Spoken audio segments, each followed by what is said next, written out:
Deixa eu fazer uma reflexão com vocês na história de um homem de Deus que desenvolveu com Deus um relacionamento. Ele não foi da noite para o dia. Este homem viveu experiências extraordinárias ao lado de Deus.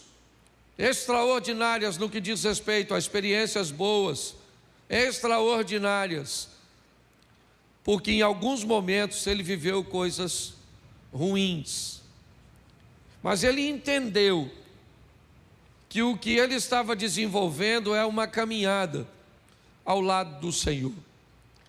Este é um culto de campanha, e a história dele é uma história de vitória, mas também uma história que nos mostra que cada batalha traz consigo seus desafios, e que cada batalha precisa ser vista de uma forma muito particular. O nome deste moço é Josué.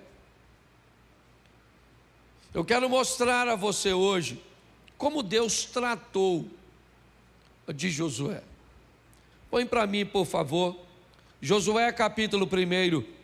Eu vou ler bastante, vou falar pouquinho, mas eu preciso ler os primeiros 9 versículos do capítulo 1.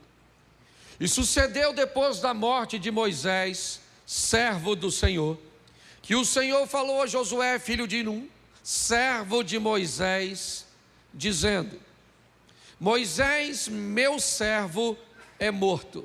Levanta-te, pois, agora passa esse Jordão, tu e todo este povo, à terra que eu dou aos filhos de Israel. Todo lugar que pisar a planta do vosso pé, vos tenho dado, como disse a Moisés, desde o deserto e desde o deserto e deste este Líbano até o grande rio, o rio Eufrates, toda a terra dos heteus, até o grande mar, para o poente do sol, será o vosso termo. Ninguém se susterá diante de ti todos os dias da tua vida. Ninguém te susterá diante de ti todos os dias da tua vida. Ninguém te susterá diante de ti todos os dias da tua vida. Como eu fui com Moisés, assim eu serei contigo. Não te deixarei, nem te desampararei. Esforça-te e tem de bom ânimo, porque tu farás este povo herdar a terra que jurei a seus pais lhes daria. Tão somente esforça-te e tem muito bom ânimo, para teres o cuidado de fazer conforme toda a lei que o meu servo Moisés te ordenou. Dela não te desvie, nem para a direita, nem para a esquerda, para que prudentemente te conduzas por onde quer que andares. Não se aparte da tua boca o livro desta lei, antes medita dele de dia e de noite, para que tenhas cuidado de fazer conforme tudo quanto nele está escrito, porque então farás prosperar o teu caminho, e então prudentemente te conduzirás. Não te mandei eu? Esforça-te e tem bom ânimo. Não pasmes, nem espantes, porque o Senhor, teu Deus, é contigo por onde quer que andares. Feche seus olhos. Pai, em nome de Jesus, fala conosco, ó Pai, e fala conosco muito mais do que queremos ouvir, fala conosco o que precisamos ouvir. Usa-me como um canal de bênção nessa hora, pelo poder do nome de Jesus. Amém. Glória a Deus. Amém. Bom, eu queria chamar a atenção em primeiro lugar para a responsabilidade que caiu sobre este homem. Moisés sumiu, essa é a grande verdade. Ele simplesmente não foi visto, ele foi procurado por um tempo, não conseguiram achar, e este povo precisa de um novo líder, alguém que está sendo preparado já há algum tempo. É verdade, Josué não é alguém que cai de paraquedas para liderar o povo. Nós não estamos lidando com um Deus irresponsável. Já faz um tempo que Josué está ao lado de Moisés, observando sua liderança, observando como ele agia. Deus faz questão de mostrar a Josué, e usa essa expressão 2 vezes: Moisés, meu servo, é morto. Moisés, meu servo. Me parece que Deus quer deixar bem claro a Josué que há um desnível entre ele que está começando e entre Moisés que está saindo de cena. Me parece que Deus quer deixar claro que, e ele diz isso, ele diz que Moisés é servo do Senhor e Josué é servo de Moisés. Preste atenção. Deus faz questão de dizer isso. O Moisés é meu servo, Josué. E você até o presente momento, você era servo do meu servo. E eu vou te tratar assim até que você seja promovido a meu servo. Eu gosto disso. Dessa maneira coerente que Deus vai tratar. Deus vai fazer algumas promessas a Josué. O lugar que você botar a planta do seu pé, por quê? Porque ele está substituindo um estadista, um negociador. As batalhas enfrentadas por Moisés foram muito pequenas, basicamente insignificante ao número de batalhas, né, enfrentadas e vencidas por Josué. Josué entra para uma expansão que me parece que ainda vai ser acrescentada na gestão de Davi, que também foi um reino de expansão. Mas é importante quando nós vemos este camarada entrar em cena. Deus vai dar a ele promessas. O lugar que você botar a planta do vosso pé, eu vos tenho dado por herança. Eu preciso que você fique atento, que numa linguagem talvez hoje, principalmente no ambiente dos coaches, que você faça uma boa modelagem, que você copie, que você se oriente, que você se norteie em tudo aquilo que você viu meu servo Moisés viver. Olhe para meu servo e aprenda com meu servo a se tornar meu servo. É mais ou menos isso.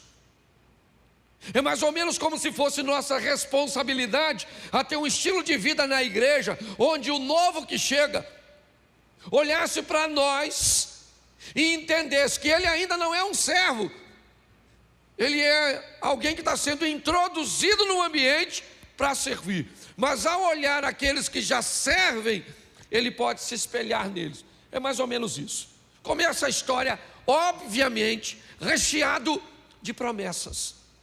Você contigo, quando fui com Moisés, ninguém vai se estabelecer diante de você. Assim como eu fui com Moisés, meu servo, eu serei contigo, não te desampararei. Eu preciso que você se esforce, eu preciso que você tenha ânimo. É uma palavra extraordinária, porque o cara entra em cena para dar continuidade ao que Moisés estava fazendo. Ele não está substituindo, se é que eu posso chamar assim, que ele não substitui Moisés, ok? Cada um tem sua função, mas ele vai dar sequência. Pastor, por que o senhor está fazendo tudo isso? Porque esse cara está cheio de promessa, e algumas delas não vão se cumprir na vida dele.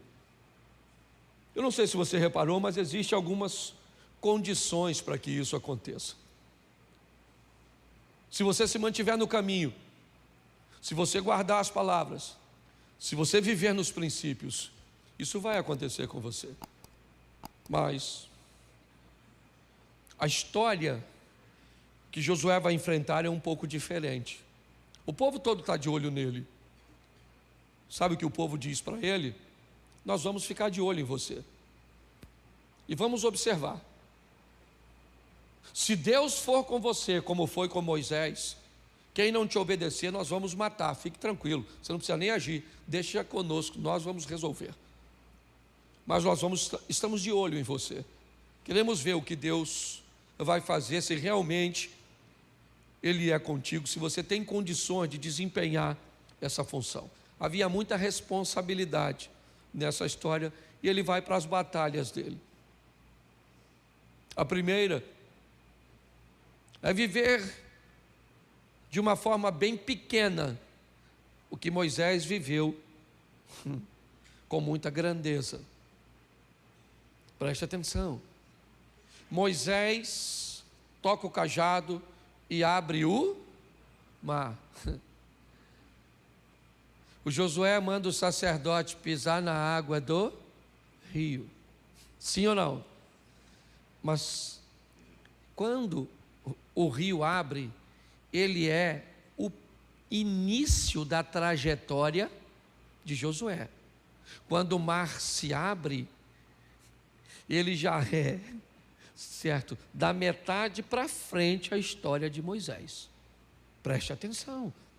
Deus está dando, né, uma experiência aparentemente pequena? Não.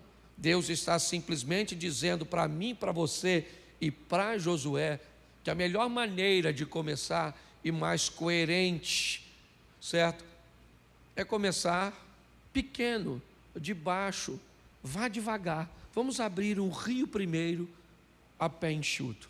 Vamos atravessar este rio, então está tudo certinho. Vamos devagarzinho. A primeira cidade qual é? É Jericó. É verdade. Poxa, mas Moisés entrou no Egito, o império. Josué vai para Jericó. Vencer uma batalha ou enfrentar uma batalha. É isso que vai acontecer com ele. A probabilidade dele vencer é muito pequena. Ele não tem material bélico para invadir aquela cidade. Aliás, ele nem precisa invadi-la.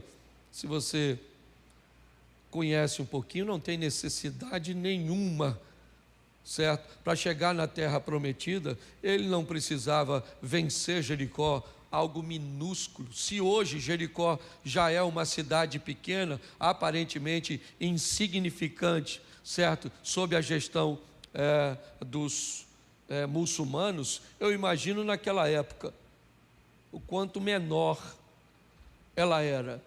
Dava para passar largo, dava para passar distante, assim como Jesus resolve passar por Samaria e não tinha nenhuma necessidade de fazer isso, também não tinha necessidade de Josué enfrentar Jericó. O que Deus está mostrando é: meu filho, eu estou desenvolvendo com você um relacionamento. E este relacionamento ele vai crescer, ele vai se estabelecer, ele vai se fundamentar, mas vamos devagar. Cuidado para você não olhar para Moisés e achar que porque você andava com Moisés, foi só Moisés sair de cena que você já tem condições de fazer o que ele fazia. Nós não vamos tratar assim. A história de Moisés também foi muito morosa, foi muito vagarosa, certo? Às vezes nós olhamos para ele chegando nas pragas, mas ele foi criado de uma forma. Olha o tempo que ele fugiu para fazer um reconhecimento do deserto, cujo qual ele iria levar o povo. Deus está agindo de uma forma muito intencional, de uma forma muito sóbria. Hoje eu vejo pessoas não conquistarem suas vitórias, viverem ciclos de derrotas. Servos de Deus, cheios de promessas, como Josué, mas às vezes sofrendo os desgastes e os desafios, e muitas vezes por erros próprios. Josué chega diante de Jericó e Deus vai mostrar ao povo. É só isso. Por que você não tem armas? Porque eu não quero que tenha armas. Por que eu vou botar o exército na frente, como foi o caso de Josafá, cantando? Porque eu quero mostrar para o meu povo que a vitória do meu povo vem das minhas mãos.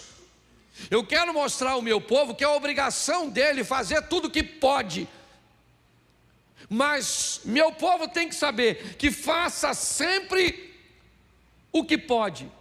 Mas quando suas forças e estratégias não funcionarem mais, eu vou estar onde sempre estive, no trono da glória, no controle de todas as coisas.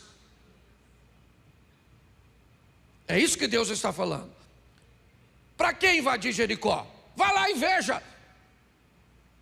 Não faz sentido derrubar aquelas muralhas, a não ser para dizer a Josué, ao povo e a todas as nações vizinhas: este povo tem Deus. Se você pensa que Deus quer te dar vitória porque está focado apenas em você, você está equivocado. A vitória que Deus quer te dar tem o foco de que com ela outras pessoas observem e descubram que você só vence porque a misericórdia do Senhor trabalha a seu favor. Muito bem, é maravilhoso. Capítulo 6, Jericó é tomada. Nossa, o povo está em êxtase. Venceram uma batalha, foi incrível como aquelas muralhas ruíram. Nossa, foi sensacional. Ainda alguns personagens de Jericó se mantiveram vivos. Olha que legal. Por que é que você pensa que Deus deixou Raabe, a meretriz, e teve misericórdia dela? Porque ela trazia com seus irmãos e família a notícia de como era Jericó, de como ela era forte, como ela era, próspera para aquele momento. Então aquele povo trazia para o meio daquele povo nômade, que tinha saído de uma escravidão, que eles venceram. Olhar para Raabe e para sua família é receber a notícia de que Deus era um Deus que fazia. Está certo? Mas Jericó não é o destino. Ele é apenas uma fase do trajeto. No capítulo 7, coloca para mim o verso 13, por favor. Eu acho que vale a pena. 7:13.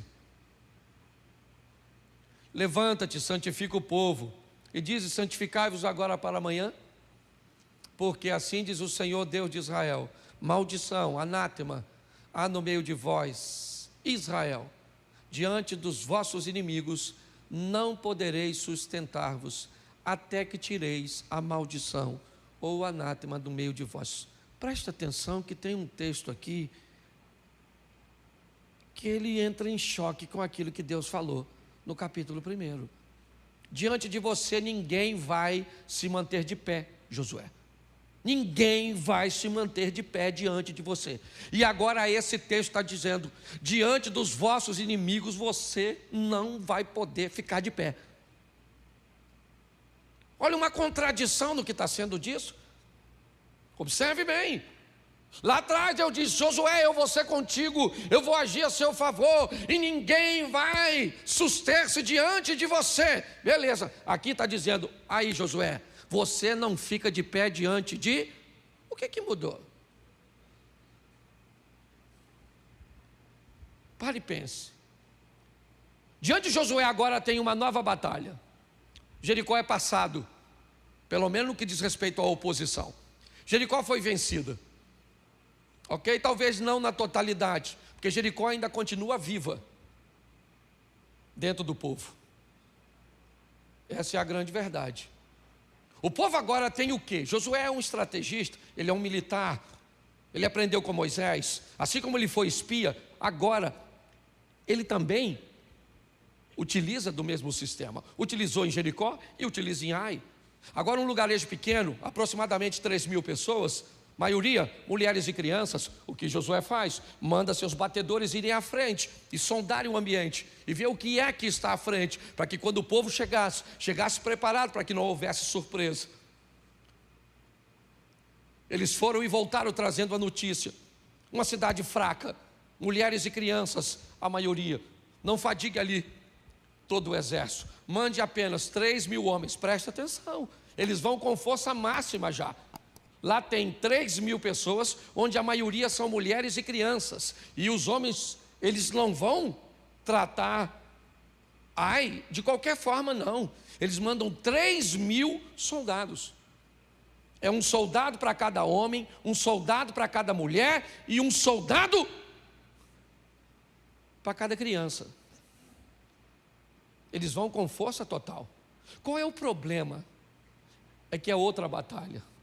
Qual é o problema? É que eles vão perder essa.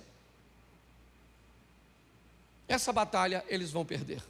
Por um simples motivo: cada batalha traz consigo seus desafios.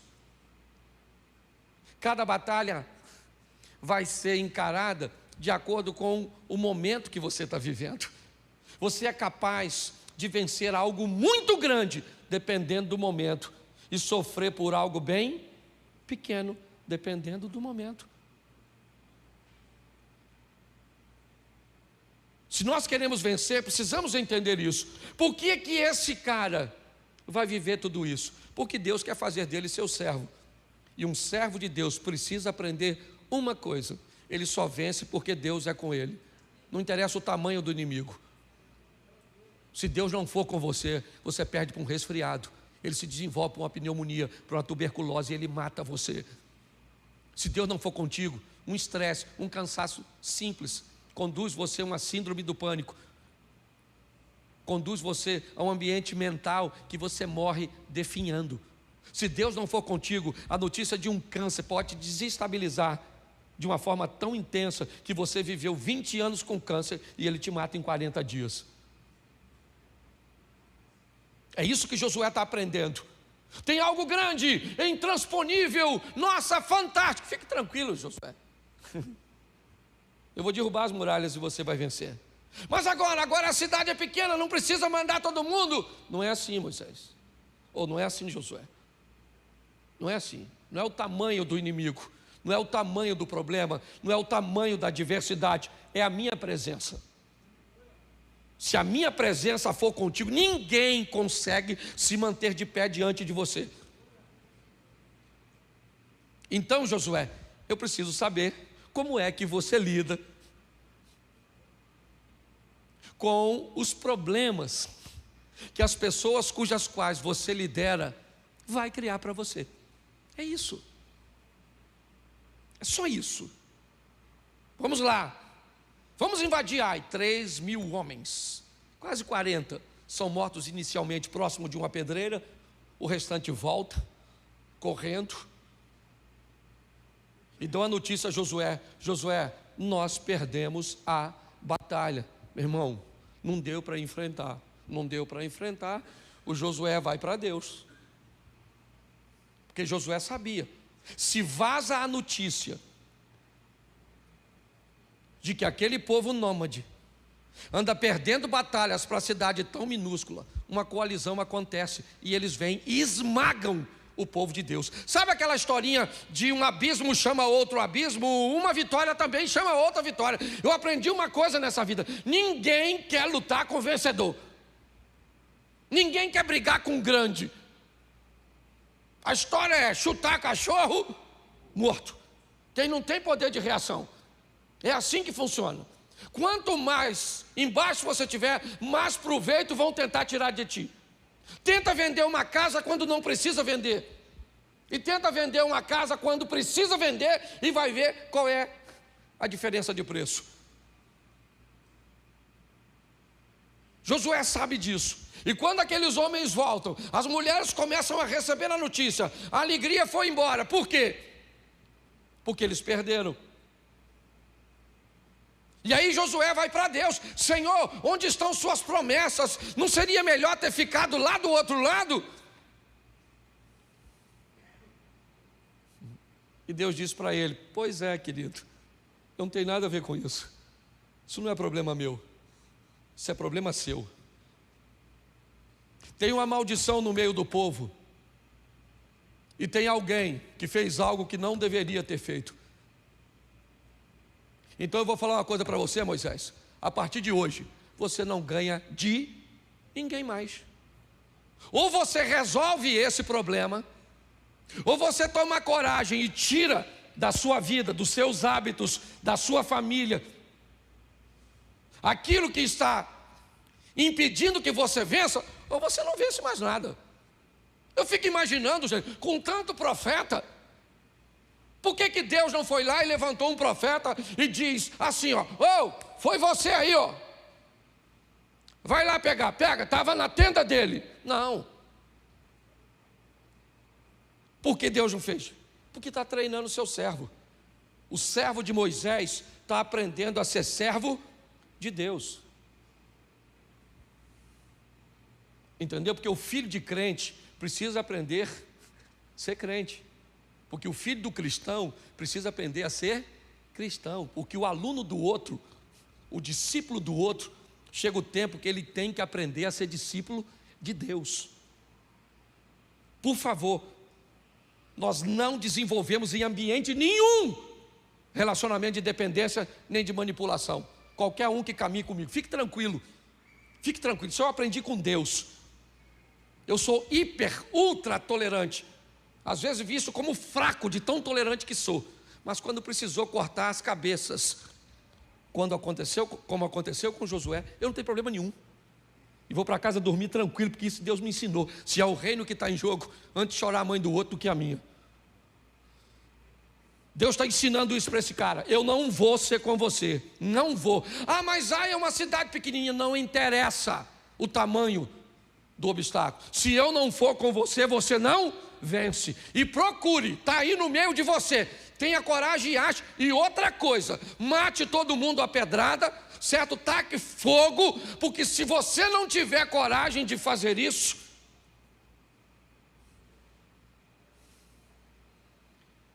diante de vossos inimigos não podereis suster-vos. Só isso. E Deus me parece que foi embora e deixou Josué com essa coisa para resolver. É isso. Muitas vezes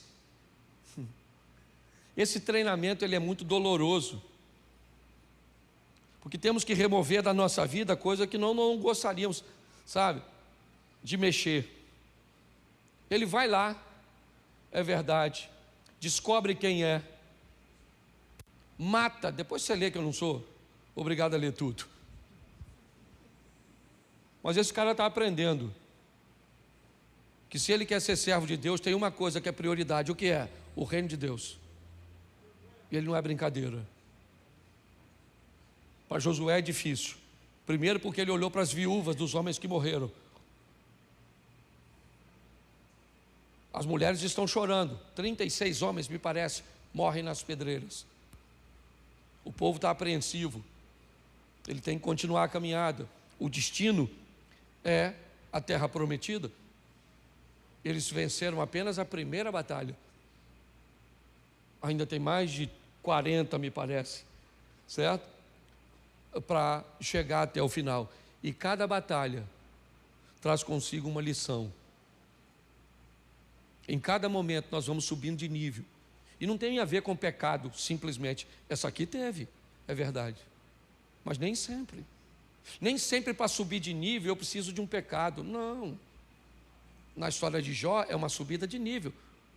42, verso 5, me parece. Eu só te conhecia de ouvir, mas agora os meus olhos, ele está escrevendo 2 tempos da sua vida. Um tempo de passado, onde a crise ainda não tinha chegado. E a crise foi por desobediência? Foi por maldição, anátema? Não. Foi para promover. Então, se eu vou lidar com Deus, eu preciso saber que tipo de crise eu estou enfrentando. Porque para todas as pessoas, todas as crises são motivos de pecado. O que você está fazendo? Algo, às vezes não tem pecado nenhum e você vai enfrentar uma crise. Você vai enfrentar uma dor, você vai enfrentar uma perda. Porque Deus está te forjando, levando você para um próximo nível de relacionamento com Ele. Agora no capítulo 8, coloca aí verso 1. Coloca 1. 8:1. Então disse o Senhor a Josué: não temas e não te espantes. Toma contigo toda a gente de guerra, levante, sobe a Ai. Olha que te tenho dado a tua mão o rei e o seu, e a sua, vamos lá, verso 2. Farás, pois, a Ai e a seu rei, como fizeste a e a seu, salvo que para vós salvo que para, saqueareis os seus e o seu. Presta atenção. Eu gosto da motivação. Entra em Jericó e não pega nada. Tudo que tiver ali é meu. O restante mata. Agora Deus diz, faz o seguinte, leva todo mundo e diz para eles o seguinte: mata tudo e o que você pegar é de vocês. Uma batalha você não fica com nada, a outra batalha você fica com o que você puder. Cada batalha traz consigo seu desafio. Ele vai agora com força total contra Ai. E ele perdeu a batalha, mas venceu a guerra. O desafio da nossa vida é entendermos que nós estamos envoltos numa guerra. Todos os dias estamos em guerra com o mundo espiritual. Em alguns momentos, o mundo espiritual transporta essa guerra para o mundo físico. E aí você tem que se deparar com a doença no seu filho, com uma oposição clara, velada. Mas a guerra existe todos os dias, todo momento. E ela tem um propósito, essa batalha. Qual é? Nos aproximar cada vez mais de Deus. De batalha em batalha, Josué vai aprendendo, vai se aprimorando. Ele vai entendendo como se relaciona com Deus, o tipo de pessoas que ele precisa ter ao seu lado, como ele precisa decidir muitas vezes e tirar situações. Há ocasiões que ele opta pelo silêncio e não fala nada com ninguém. Há ocasiões que ele abre e chama um grupo e expõe as suas necessidades. Josué é alguém que mostra que quem quer viver com Deus a sério precisa começar pequeno. Precisa entender que no começo você não entende muita coisa, você não tem muita experiência, mas que ao longo do tempo é necessário que essas experiências vão acontecendo, para que nós possamos criar em nós um ambiente de vitória. Hoje, algumas pessoas não sabem o que fazer quando perdem, não sabem como se comportar mediante uma crise, não tem coragem às vezes para tirar alguém ou alguma coisa da sua vida, e continuam mesmo sem Deus tentando vencer.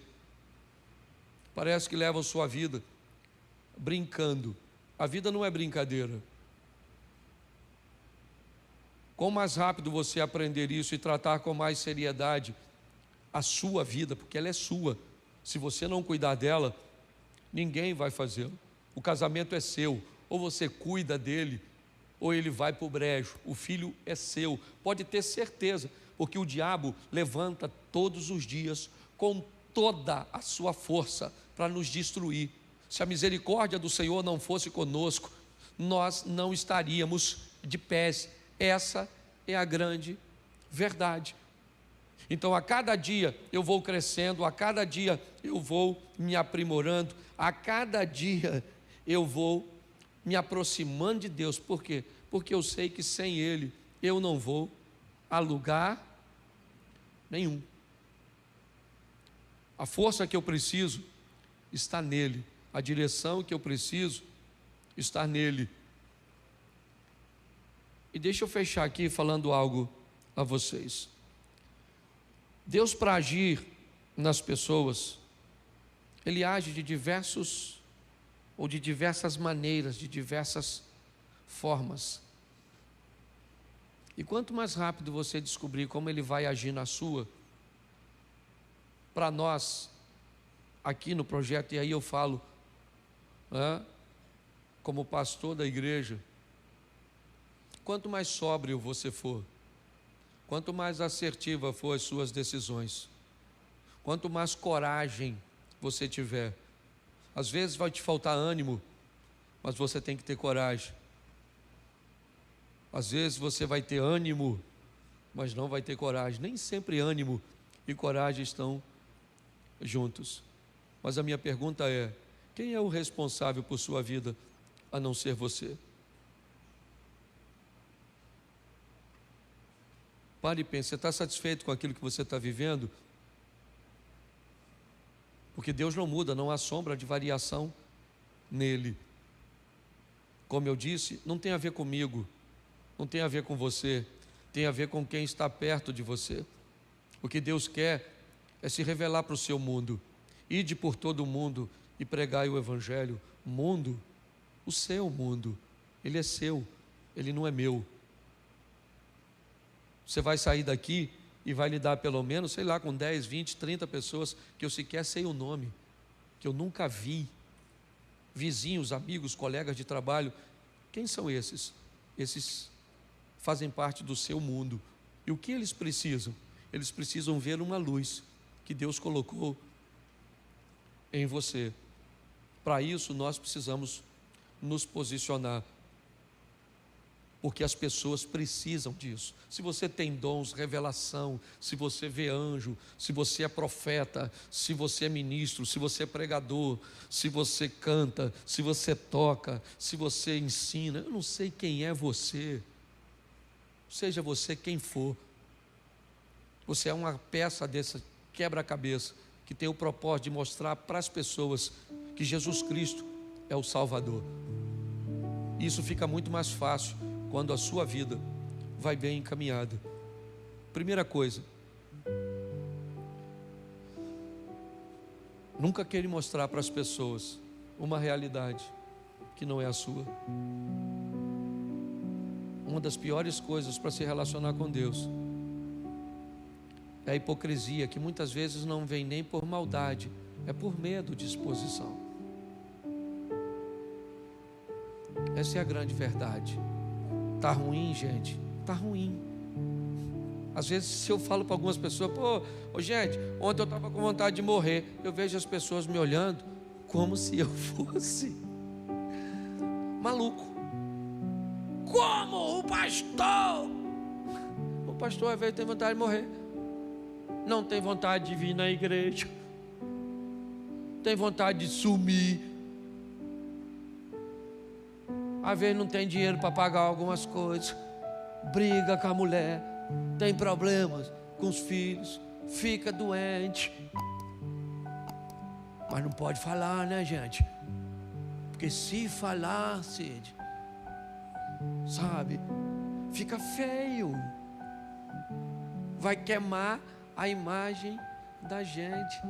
Pois é, pense mais na sua aparência do que na sua realidade, e você vai ver onde é que você vai parar. É lógico, você não precisa abrir sua história para todo mundo. Às vezes eu falo de uma forma superficial, mas para poucas pessoas, pouquíssimas pessoas sabem que eu enfrento o que eu enfrento. Eu tenho um cara em Brasília, um daqueles sabe, aquele que ele pode ligar e falar o que está acontecendo no casamento, no ministério, nos filhos, com dinheiro, com tentação, com tudo. Eu não posso pegar alguém de perto, então eu peguei alguém de longe, mas tem que ter alguém onde você trate sua realidade, porque se você não fizer, o diabo vai se aproveitar disso e ele vai pegar você.